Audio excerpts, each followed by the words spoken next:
Hi guys, welcome two of script. ഒരു പ്ലാനിങ്ങില്ലാതെ പെട്ടെന്നെടുത്ത video ആണ്. ഞാനിപ്പോൾ കോളേജിലോട്ട് പോയിക്കൊണ്ടിരിക്കുക. കോളേജിൽ ക്ലാസ് ഇല്ല ഇന്ന്, മെയ് 2 ആയതുകൊണ്ട് തന്നെ വെക്കേഷനാണ്. ബട്ട് നമ്മൾ ഫ്രണ്ട്സൊക്കെ കൂടി ഒരു അസൈൻമെൻറ്റിൻ്റെ പ്രൊജക്റ്റിൻ്റെ ഒരു ഡിസ്കഷനൊക്കെ ഉണ്ട്. അപ്പോൾ അതിന് വേണ്ടി വെറുതെ ഇരിക്കുകയാണല്ലോ റൂമിൽ. അതുകൊണ്ട് ഇങ്ങോട്ട് വരാമെന്ന് വിചാരിച്ചിട്ട് അങ്ങനെ ഇറങ്ങിയതാണ്. കോളേജ് ഓപ്പൺ ആണെന്ന് പോലും അറിയില്ല, പോയി നോക്കാം.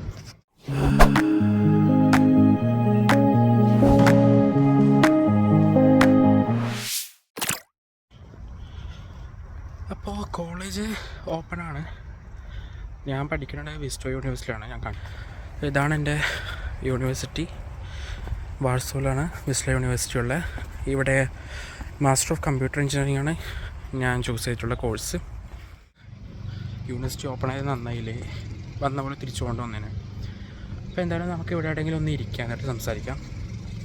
ഞാൻ ഇന്നൊരു KFC പോയിട്ടുണ്ടായിരുന്നു പാർട്ട് ടൈം ജോബ് നോക്കാൻ വേണ്ടിയിട്ട്. അപ്പോൾ അതിൻ്റെ കുറച്ച് വിശേഷങ്ങളും കൂടെ പറയാൻ വെച്ചിട്ടാണ് ഈ ഒരു വ്ളോഗ്. അപ്പോൾ കോളേജിലാണ്, അവന്മാരൊക്കെ വരുന്നേ ഉള്ളൂ. അപ്പോൾ അതുവരെ ഇവിടെ ഇരിക്കാൻ വിചാരിച്ചു കുറച്ച് നേരം. ഞാൻ പറയാൻ ഉദ്ദേശിച്ചതെന്ന് വെച്ചാൽ, പോളണ്ടിൽ പാർട്ട് ടൈം കിട്ടാൻ ഈസിയാണോ, അതുപോലെ എത്രയാണ് പേയ്മെൻറ്റ്, എങ്ങനെയാണ് ഇവിടെ വന്നതിനെ പാർട്ട് ടൈമിന് തപ്പി കണ്ടുപിടിക്കേണ്ടത് എന്നുള്ള ഒരുപാട് ഡൗട്ടൊക്കെ സ്റ്റുഡൻ്റായിട്ട് എന്നെപ്പോലെ തന്നെ ഇങ്ങോട്ട് വരുന്ന പലർക്കും ഉണ്ടാവും. അപ്പോൾ ആ ഡൗട്ട് ഒന്ന് ക്ലിയർ ചെയ്യാൻ വേണ്ടിയിട്ടാണ് ഇന്നത്തെ വ്ളോഗ്. ബാക്ക്ഗ്രൗണ്ടിൽ സൗണ്ട് ഉണ്ടോയെന്ന് എനിക്ക് അറിയില്ല. ഇവിടെ എന്തോ ഗാർഡൻ ഒക്കെ ക്ലീൻ ചെയ്യുന്നതിൻ്റെ മെഷീനൊക്കെ വർക്ക് ചെയ്യുന്നുണ്ട്, അതിൻ്റെ സൗണ്ടാണ്. എത്രത്തോളം എഫക്റ്റ് ചെയ്യുന്നുണ്ടെന്ന് എനിക്കിപ്പോൾ നോക്കിയാലേ മനസ്സിലാവുള്ളൂ. അപ്പോൾ അപ്പോൾ നമുക്ക് കാര്യത്തിലോട്ട് വരാം. ഇപ്പോൾ ചില ഏജൻസികളൊക്കെ നാട്ടിൽ നിന്ന് തന്നെ ജോലി ശരിയാക്കിയിട്ട് ഇങ്ങോട്ട് വരാമെന്നൊക്കെ പറയാറുണ്ട് കുറേ ആൾക്കാരോട്. ബട്ട് അതിൻ്റെ സത്യാവസ്ഥ എത്ര എന്നുള്ളത് എനിക്കറിയില്ല. അപ്പോൾ അറിയാത്ത കാര്യത്തിനെപ്പറ്റി നമ്മൾ പറയാണ്ടിരിക്കുന്നതാണ് നല്ലത്. അപ്പോൾ അതുകൊണ്ട് അതിനെപ്പറ്റി കൂടുതലായിട്ട് സംസാരിക്കുന്നില്ല. ഇവിടെ വന്നു കഴിഞ്ഞാൽ എന്ത് ചെയ്യണം എന്നുള്ളത് വെച്ചാൽ, നമ്മൾ സ്റ്റുഡൻ്റായിട്ട് ഇവിടെ വന്നു കഴിഞ്ഞാൽ ഏറ്റവും ആദ്യം ചെയ്യേണ്ട കുറച്ച് കാര്യങ്ങളുണ്ട്. അതായത് ഫസ്റ്റ് നമ്മൾ പെസൽ നമ്പർ എടുക്കുക. റെൻ്റൽ അഗ്രിമെൻറ്റ് നമുക്ക് ഉണ്ടാവുമല്ലോ. അപ്പോൾ റെൻ്റൽ അഗ്രിമെൻറ്റ് വെച്ചിട്ട് നമ്മൾ പെസൽ നമ്പർ എടുക്കണം. പെസൽ നമ്പർ എന്ന് വെച്ചാൽ ഇവിടുത്തെ നമ്മുടെ നാട്ടിലത്തെ ആധാർ കാർഡ് പോലത്തെ ഒരു നമ്പറാണ്. ഒരു 8, 9, 10 ഡിജിറ്റുള്ള ഒരു നമ്പറാണ്. അപ്പോൾ ആ നമ്പർ, പെസൽ നമ്പറാണ് നമുക്കിവിടെ എല്ലാ ഐഡൻറ്റിഫിക്കേഷൻ പർപ്പസിന് വേണ്ടിയിട്ടും യൂസ് ചെയ്യുക. പിന്നെ അങ്ങോട്ടുള്ള എല്ലാ ഫിനാൻഷ്യൽ ഐഡൻറ്റിഫിക്കേഷന് വേണ്ടിയിട്ട് യൂസ് ചെയ്യുന്നത് പെസൽ നമ്പറാണ്. പെസൽ എടുത്തതിന് ശേഷം നമ്മൾ ബാങ്ക് അക്കൗണ്ട് ഓപ്പൺ ചെയ്യണം. ബാങ്ക് കിട്ടിക്കഴിഞ്ഞാൽ പിന്നെ നമുക്കിവിടെ പൈസയൊക്കെ യൂസ് ചെയ്യാൻ വേണ്ടിയിട്ട് കുറച്ചുകൂടി ഈസിയാവും. അതുവരെ നമ്മൾ ഇന്ത്യൻ കാർഡ് വെച്ചിട്ട് യൂസ് ചെയ്യുന്നതാണ് കുറച്ച് ബെറ്റർ. ഇന്ത്യൻ കാർഡ് തന്നെ international debit card, forex card, അങ്ങനത്തെ കാര്യങ്ങളൊക്കെ യൂസ് ചെയ്യാം. അധികം ചാർജ് വരാത്ത ഓപ്ഷൻസ് ഉണ്ടെങ്കിൽ അത് നോക്കിയിട്ട് യൂസ് ചെയ്യാം. സെലും ബാങ്ക് അക്കൗണ്ടും കഴിഞ്ഞാൽ മെയിനായിട്ടുള്ള 2 കാര്യങ്ങൾ കഴിഞ്ഞു. പിന്നെ നമുക്ക് ചെയ്യാനുള്ളതെന്ന് വെച്ച് കഴിഞ്ഞാൽ, ഇവിടെ ആരും പറയാത്തൊരു കാര്യമാണ്. എനിക്ക് ഈ അറിവ് നാട്ടിലുണ്ടായിരുന്നില്ല, ഇവിടെ വന്നതിന് ശേഷമാണ് ഞാൻ അറിഞ്ഞത്. അതായത് നമ്മൾ ഇവിടെ എന്ത് ഫുഡ് ഔട്ട്ലെറ്റ്സിലായാലും റെസ്റ്റോറൻറ്റ്സിലായാലും വർക്ക് ചെയ്യണമെങ്കിൽ നമുക്ക് സാനിപ്പിഡ് എന്ന് പറഞ്ഞിട്ടൊരു സർട്ടിഫിക്കറ്റ് വേണം. ഒരു ചെറിയൊരു പേപ്പറാണ്. അപ്പോൾ അത് നമ്മൾ ആക്കി കഴിഞ്ഞാൽ ഏകദേശം ഒരു 3-4 വർഷത്തേക്ക് അതിൻ്റെ വാലിഡിറ്റി ഉണ്ടാവും. പക്ഷേ ആ പേപ്പർ ഇവിടെ നിർബന്ധമാണ്. അതായത് നമ്മുടെ ഹെൽത്ത് ടെസ്റ്റ് പോലത്തെ ഒരു സംഭവമാണ്. നമ്മുടെ മലം ടെസ്റ്റ് ചെയ്തിട്ട് അതിനകത്ത് നമുക്ക് ഷിഗല്ല, അതുപോലെ തന്നെ അങ്ങനത്തെ ഇതൊക്കെ ഉണ്ടോയെന്ന്, സാൽമോണല്ല, ഷിഗല്ല പോലത്തെ അസുഖങ്ങൾ ഉണ്ടോ എന്നുള്ളത് ഒന്ന് സ്ഥിരീകരിക്കാൻ വേണ്ടിയിട്ടുള്ളൊരു സർട്ടിഫിക്കേഷനാണ് അത്. അപ്പോൾ അത് കിട്ടി അതിൽ കുഴപ്പമൊന്നുമില്ല എന്ന് കണ്ടു കഴിഞ്ഞാൽ മാത്രമേ ഇവിടുത്തെ റെസ്റ്റോറൻറ്റ്സുകളിലും ഫുഡ് ഔട്ട്ലെറ്റുകളിലും നമുക്ക് ജോബ് കിട്ടുള്ളൂ. അല്ലാണ്ടുള്ള ഓപ്ഷൻസ് ഒരുപാടുണ്ട്. നമുക്ക് ഫുഡ് ഡെലിവറി ചെയ്യാൻ പറ്റും. പിന്നെ നിങ്ങൾക്ക് ഇൻ്റർനാഷണൽ ഡ്രൈവിംഗ് ലൈസൻസ് ഉണ്ടെങ്കിൽ ഇവിടെ നിങ്ങൾക്ക് ടാക്സി ഡ്രൈവ് ചെയ്യാൻ പറ്റും. പക്ഷേ അധികം ഏജൻസികളും ബ്രാൻഡ്സും ഒന്നും അങ്ങനെ ഇൻ്റർനാഷണൽ ഡ്രൈവിംഗ് ലൈസൻസ് വെച്ചിട്ട് ടാക്സി യൂസ് ചെയ്യാൻ വിടാറില്ല. ഇൻ കേസ് ഏതെങ്കിലും പ്രൈവറ്റ് ഏജൻസീസ് ആണെങ്കിൽ നിങ്ങൾക്ക് അങ്ങനെ ചെയ്യാൻ പറ്റും. ആൻഡ് പിന്നെ ഉള്ളതെന്ന് വെച്ചാൽ ഷോപ്പുകളിൽ നിൽക്കാം. പോളിഷ് അറിയാമെങ്കിൽ ഷോപ്പുകളിൽ നിൽക്കാം. കസ്റ്റമർ ഫേസ് ചെയ്യുന്ന ഇതിലൊക്കെ നിൽക്കാൻ പറ്റും. അല്ലെങ്കിൽ ഇൻറ്റേൺഷിപ്പായിട്ട് ജോബ് കിട്ടാനുള്ള ചാൻസസ് ഉണ്ട്. പിന്നെ പാർട്ട് ടൈമായിട്ട് ഒരുപാട് ആൾക്കാർ ചെയ്യുന്നത് വെച്ച് കഴിഞ്ഞാൽ വെയർ ഹൗസസ് ആൻഡ് ഫാക്ടറി ജോബ്സാണ്. വെയർ ഹൗസസ്, ഫാക്ടറി ജോബ്സ് എന്നൊക്കെ പറയുമ്പോൾ നല്ല പേയ്മെൻറ്റ് ഉണ്ടാവും അത്യാവശ്യം. പക്ഷേ നല്ല പണിയായിരിക്കും. ചില വെയർ ഹൗസ് ജോബ്സിനൊക്കെ ആണെങ്കിൽ നമ്മൾ ഏകദേശം ഒരു 30-40 കിലോ ഒക്കെ എടുക്കേണ്ട അവസ്ഥ വരാറുണ്ട്. എൻ്റെ ഒരു 1-2 ഫ്രണ്ട്സ് പോയിട്ട് അവർ ഒരു ദിവസം കൊണ്ട് മതിയാക്കിയിട്ടുണ്ടായിരുന്നു. കാരണം അവർ പറയില്ല നമ്മളോട് പോകുന്ന സമയത്ത് പറയില്ല ഇത്രയും കട്ടിയായിരിക്കും ജോബ് എന്നുള്ള കാര്യം അവർ ആദ്യം പറയില്ല. പിന്നെ നമ്മൾ പോയി വർക്ക് ചെയ്ത് കഴിഞ്ഞിട്ട് കുറച്ച് കഴിയുമ്പോഴാണ് നമുക്കതിൻ്റെ ആ ഒരു റിയൽ ആയിട്ടുള്ള ജോബ് അവർ നമുക്ക് തരുള്ളൂ. അപ്പം ഇവർ ആദ്യം പറഞ്ഞ സംഭവമായിരിക്കില്ല പിന്നെ നമ്മൾ ചെയ്യുന്നുണ്ടാവുക. അപ്പം അങ്ങനത്തെ ബാഡായിട്ടുള്ള അനുഭവങ്ങളൊക്കെ എൻ്റെ ഫ്രണ്ട്സിന് ഉണ്ടായിട്ടുണ്ട്.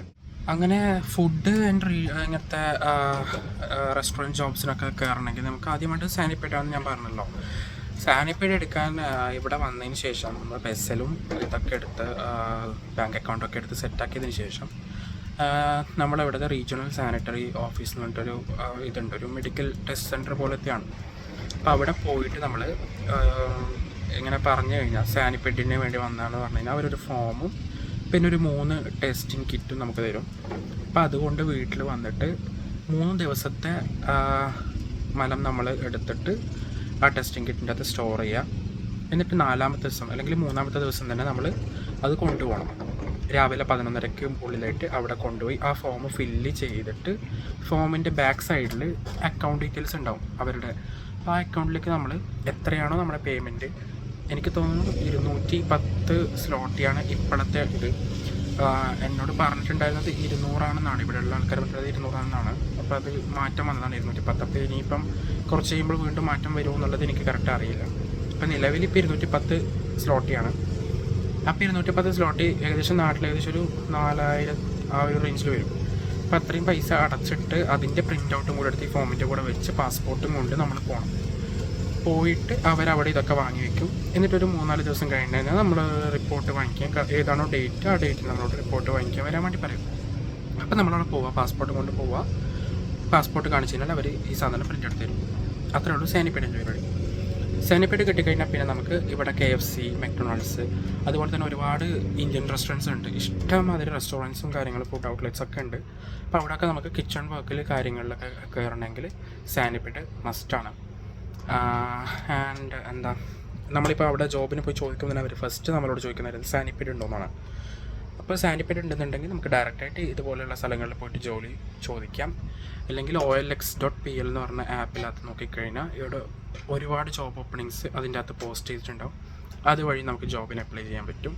ഞാൻ എങ്ങനെയാണ് ഈ KFC ജോബിനെ പറ്റി അറിഞ്ഞതെന്ന് വെച്ചാൽ, എനിക്കിവിടെ അറിയുന്ന ആൾക്കാരുണ്ടായിരുന്നു അവിടെ വർക്ക് ചെയ്യുന്നത്. അപ്പോൾ അവരുടെ റെഫറൽ ത്രൂ ആണ് ഞാൻ പോയി മാനേജറെ കണ്ട് സംസാരിച്ചു. അപ്പോൾ നിലവിൽ അവിടെ ഫ്രണ്ട് ഡെസ്കിലുള്ള നമ്മുടെ ഓർഡറൊക്കെ സ്വീകരിക്കുന്ന ആ ഒരു ഓപ്പണിംഗ് ഉണ്ടല്ലോ, അതായിരുന്നു ഉണ്ടായിരുന്നത്. പിന്നെ ഞാൻ റെഫറൽ ത്രൂ വന്നത് കൊണ്ട് എൻ്റെ ഡീറ്റെയിൽസൊക്കെ അവരവിടെ വാങ്ങി വെച്ചു. പാസ്പോർട്ടിൻ്റെ ഡോക്യുമെൻറ്റ്സിൻ്റെ ഒക്കെ കോപ്പിയൊക്കെ സ്കാൻ ചെയ്ത് വെച്ചു. എന്നിട്ട് എന്നോട് മൺഡേ ആകുമ്പോഴത്തേക്ക് പറയാമെന്നാണ് പറഞ്ഞത്. അപ്പോൾ കിട്ടാൻ ചാൻസ് ഉണ്ടെന്ന് തോന്നുന്നു അങ്ങനെ പറഞ്ഞതുകൊണ്ട്. കാരണം അല്ലെങ്കിൽ അവർ ജസ്റ്റ് നമ്മുടെ നമ്പർ വാങ്ങി വെച്ചിട്ട് വിളിക്കുകയെന്ന് മാത്രമേ പറയുള്ളൂ. അപ്പോൾ റെഫറലിന് അങ്ങനെ ഒരു ഗുണമുണ്ട്. ഇതുപോലത്തെ ജോബുകളിലൊക്കെ ആണെങ്കിൽ റെഫർ ചെയ്ത് കഴിഞ്ഞാൽ നമുക്ക് പെട്ടെന്ന് കിട്ടാനുള്ള ചാൻസസ് കൂടുതലാണ്. അപ്പോൾ നിങ്ങൾ ഇവിടെ വന്നു കഴിഞ്ഞാൽ ഏറ്റവും ആദ്യം ചെയ്യേണ്ടത് വെച്ചാൽ കണക്ഷൻ ഉണ്ടാക്കുക എന്നുള്ള കാര്യമാണ്. കണക്ഷൻ ഫസ്റ്റാണ്.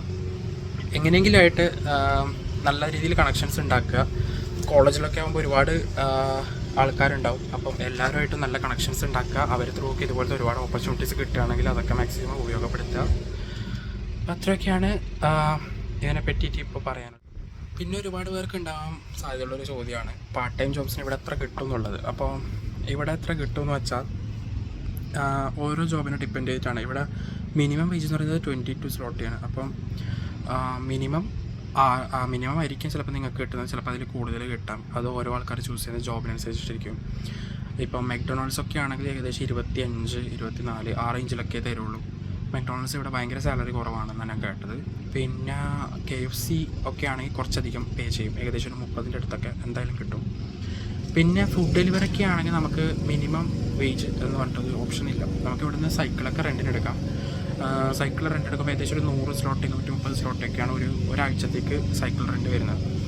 അപ്പോൾ അങ്ങനെ ഒരാഴ്ചത്തേക്കൊക്കെ സൈക്കിൾ റെൻറ്റ് എടുത്തിട്ട് നമ്മൾ ഇങ്ങനെ ഫുഡ് ഡെലിവറി ആപ്സൊക്കെ വെച്ചിട്ട് ഓർഡറൊക്കെ ചെയ്ത് പോവുകയാണെങ്കിൽ എൻ്റെ ഒരുപാട് ഫ്രണ്ട്സൊക്കെ അത്യാവശ്യം നല്ലോണം ഏൺ ചെയ്യുന്ന ആൾക്കാരുമുണ്ട്. ഒരുപാട് ഫ്രണ്ട്സിന് ഏൺ ചെയ്യാൻ പറ്റാണ്ട് അവർ ഒരാഴ്ച കൊണ്ട് നിർത്തിയ അവസ്ഥയും വന്നിട്ടുണ്ട്. അപ്പോൾ ഇതൊക്കെ നമ്മുടെ ലക്കും പിന്നെ അതുപോലെ തന്നെ നമുക്ക് കിട്ടുന്ന ഓർഡേഴ്സും അനുസരിച്ചിരിക്കും. അപ്പോൾ നല്ല രീതിക്ക് നമുക്ക് ഓർഡേഴ്സ് കിട്ടുന്നുണ്ട് എന്നാണെങ്കിൽ നമുക്ക് ഡെയിലി ഒരു മിനിമം എന്തായാലും ഒരു 100 സ്ലോട്ടിൻ്റെ അടുത്തൊക്കെ സുഖമായിട്ട് ഏൺ ചെയ്യാൻ പറ്റുന്ന ഒരു പരിപാടിയാണ്.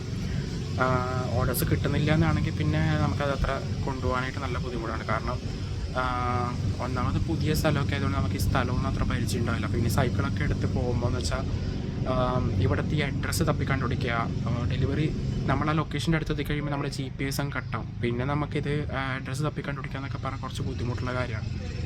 അപ്പോൾ അങ്ങനെയൊക്കെ കുറച്ചൊന്ന് മെനക്കേട് ഉണ്ട്. ചെറുതായിട്ട് കൺഫ്യൂസിങ് ആയിട്ടുള്ളൊരു ജോബാണ്. പക്ഷെ ഒന്ന് സെറ്റായി കഴിഞ്ഞാൽ പിന്നെ നല്ല സുഖമുള്ള പരിപാടി. നമുക്ക് നമ്മുടെ ഇഷ്ടത്തിനനുസരിച്ച് എപ്പോൾ വേണമെങ്കിലും നമുക്ക് ഒരു മണിക്കൂർ ഫ്രീ കിട്ടുകയാണെങ്കിൽ നമുക്ക് ജസ്റ്റ് ഇറങ്ങിയിട്ട് ഒന്ന് ഡെലിവറി ചെയ്തിട്ട് വരാം, 2-3 ഡെലിവറി ചെയ്തിട്ട് വരാം. അപ്പോൾ ഒരു ഏർണിങ്സ് നമുക്ക് കിട്ടും. അതും ഇപ്പോൾ ഓരോ ആപ്സും ഓരോ രീതിയിലാണ് നമുക്ക് പേയ്മെൻറ്റ് തരുന്നത്. ഇപ്പം ബോൾട്ട് ഫുഡ് ആണെങ്കിൽ നമുക്കിപ്പോൾ ഏകദേശം ഒരു ദിവസം എന്നല്ല, ഒരു 3-4 ഓർഡറൊക്കെ ചെയ്ത് കഴിഞ്ഞാൽ ഒരു 10-20 സ്ലോട്ടിൻ്റെ അടുത്ത് നമുക്ക് കിട്ടും.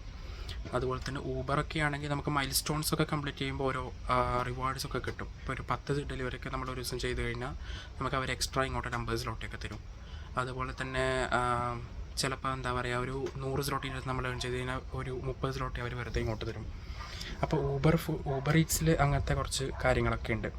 പിന്നെ വോൾട്ടും പിന്നെ ഗ്ലോവോ എന്നും പറഞ്ഞിട്ട് ഉള്ള 2 ആപ്സും കൂടെ ഉണ്ട്. അതിനകത്തൊക്കെ ഗ്രോസറീസും ഫുഡും ഒക്കെ ഉണ്ട്. അപ്പം അങ്ങനെ ഒരുപാട് ആപ്സ് ഉണ്ട്. അതിൻ്റെ 2ൻ്റെ പേയ്മെൻറ്റിൻ്റെ കാര്യങ്ങൾ എങ്ങനെയാണെന്ന് എനിക്ക് കറക്റ്റ് അറിയില്ല, അതുകൊണ്ടാണ് പറയാത്തത്.